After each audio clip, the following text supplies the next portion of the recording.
Hello guys, എൻ്റെ സൗണ്ടിൽ ചെറിയ വ്യത്യാസമൊക്കെ തോന്നും. കാരണം എനിക്ക് മൂക്കടപ്പായതുകൊണ്ട് ശബ്ദം അത്ര ക്ലിയർ ആയിട്ട് വരുന്നില്ല. അതുകൂടാതെ ഇപ്പോൾ ഇവിടെ നല്ല മഴയുമാണ്. രാവിലെ തുടങ്ങിയ മഴ ഇതുവരെ നിന്നിട്ടില്ല, അത്രയും നല്ല മഴയാണ്. അപ്പോൾ ഞാൻ ഈ കാണിക്കുന്നത് എന്താ വെച്ചാൽ എൻ്റെ വീട്ടിൻ്റെ വളപ്പിലുള്ള കറ്റാർ വാഴ തൈകളാണ്. ഇതെല്ലാം എൻ്റെ അമ്മയാണ് നട്ടുപിടിപ്പിച്ചത്. ഒരുപാട് കറ്റാർവാഴ നിങ്ങൾക്ക് ഈ വീഡിയോയിൽ കാണാൻ സാധിക്കും. അസ്ഫോഡേലേഷ്യ കുടുംബത്തിൽപ്പെട്ട ഒരു ചെടിയാണ് കറ്റാർവാഴ. പേരിൽ സാമ്യമുണ്ടെങ്കിലും വാഴയുമായി ഇതിന് ബന്ധമൊന്നുമില്ല. വളരെയധികം ഔഷധ ഗുണമുള്ള ചെടിയാണ് ഇത്. ആയുർവേദത്തിലും ഹോമിയോപ്പതിയിലും കറ്റാർവാഴ ഔഷധമായിട്ടാണ് ഉപയോഗിക്കുന്നത്. ത്വക്ക് രോഗങ്ങൾക്കുള്ള നല്ല പ്രതിവിധിയാണ് ഇത്. തണ്ടില്ലാത്തതോ ചെറിയ തണ്ടോട് കൂടിയതോ ആയ ഇത് 80 മുതൽ 100 സെൻറ്റിമീറ്റർ ഉയരത്തിൽ വരെ അത് വളരുന്നുണ്ട്. ഇലകൾ ജലാംശം നിറഞ്ഞ് വീർത്തവയാണ്.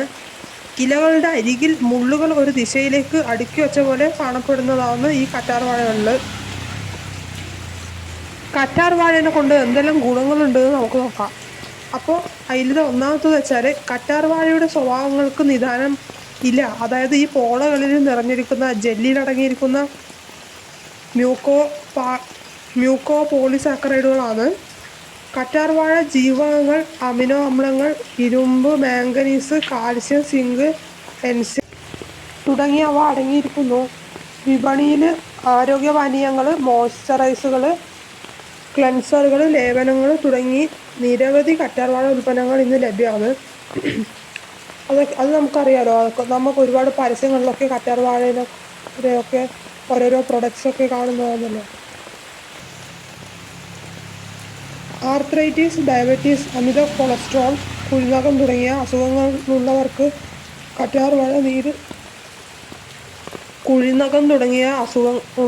കറ്റാർവാഴയുടെ നീര് അത്യന്തം ഗുണകരമാണ്.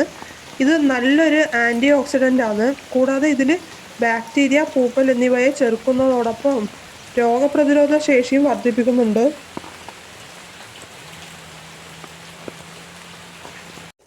കറ്റാർവാഴയുടെ ഔഷധയോഗ്യ ഭാഗം എന്നത് പോളയാണ്. അടുത്തതായിട്ട് ഈ കറ്റാർവാഴ എങ്ങനെയാണ് കൃഷി ചെയ്യുന്നത് എന്ന് നമുക്ക് നോക്കാം. ഉദ്യാന സസ്യമായി വളർത്തുവാൻ കഴിയുന്ന ഒരു സസ്യമാണ് കറ്റാർവാഴ. ഈ സസ്യം ഏകദേശം 30 മുതൽ 50 സെൻറ്റിമീറ്റർ പൊക്കത്തിൽ വരെ വളരുന്നവയാണ്. ചുവട്ടിൽ നിന്നും ഉണ്ടാകുന്ന പുതിയ കിളിർപ്പുകൾ നട്ടാണ് പുതിയ തൈകൾ കൃഷി ചെയ്യുന്നത്. കാര്യമായ രോഗങ്ങൾ ബാധിക്കാത്ത സസ്യമാണിത്. കിളിർപ്പുകൾ തമ്മിൽ ഏകദേശം 50 സെൻറ്റിമീറ്റർ അകലത്തിലാണ് നടുന്നത്. നട്ട് 6-ാം മാസം മുതൽ വിളവെടുപ്പ് ആരംഭിക്കാം. ഒരു ചെടിയിൽ നിന്നും തുടർച്ചയായി 5 വർഷം വരെ വിളവെടുക്കുന്നതിന് കഴിയും. ഇത് തോട്ടങ്ങളിൽ ഇടവിളയായും നടാൻ കഴിയും. ലോകം ഇന്ന്